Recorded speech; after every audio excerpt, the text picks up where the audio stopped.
Big changes for the World Surf League. The season's championship tour is canceled and there's a new schedule going forward.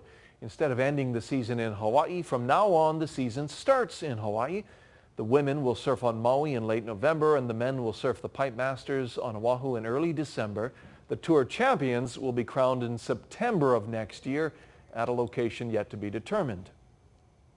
We'll end the tour with something brand new and truly exciting called WSL Finals, where over the year we're going to qualify 5 men and 5 women in a new one-day event where they will compete in the water for the World Championship.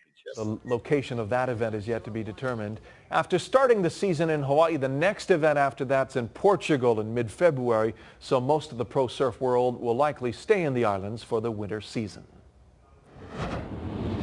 Civil rights leader John Lewis died tonight in Atlanta. He was the sole surviving member of speakers from the iconic I Have a Dream speech.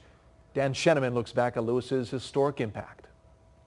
We're marching today to dramatize to the nation, dramatize to the world. From Selma to Washington, John Lewis dedicated his life to the fight for civil rights. On one hand, we made a lot of progress. We've come distance, but we're not there yet.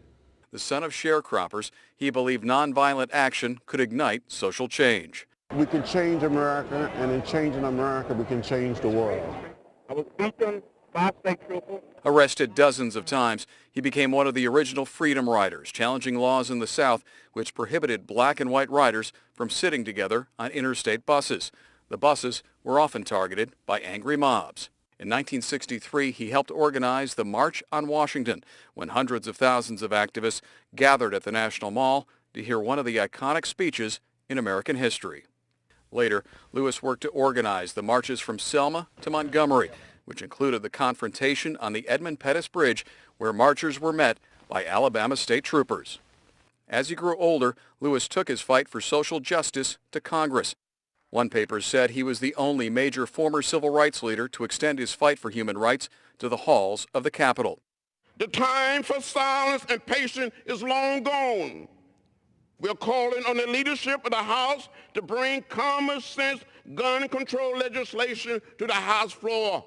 Give us a vote. One of the leading liberals in Washington, Lewis didn't back down from a fight.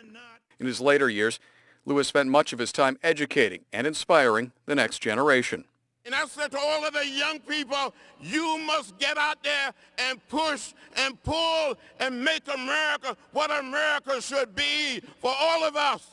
From his activism in the civil rights movement. In 2011, President Obama, the nation's first African-American president, awarded John Lewis the Presidential Medal of Freedom, the nation's highest civilian honor.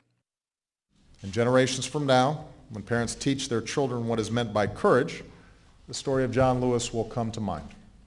That courage was tested again when Lewis learned he had stage 4 pancreatic cancer. He said, quote, "I've decided to do what I know to do and do what I have always done. I'm going to fight it." John Lewis, who believed equality could not wait. Dan Sheneman, NBC News.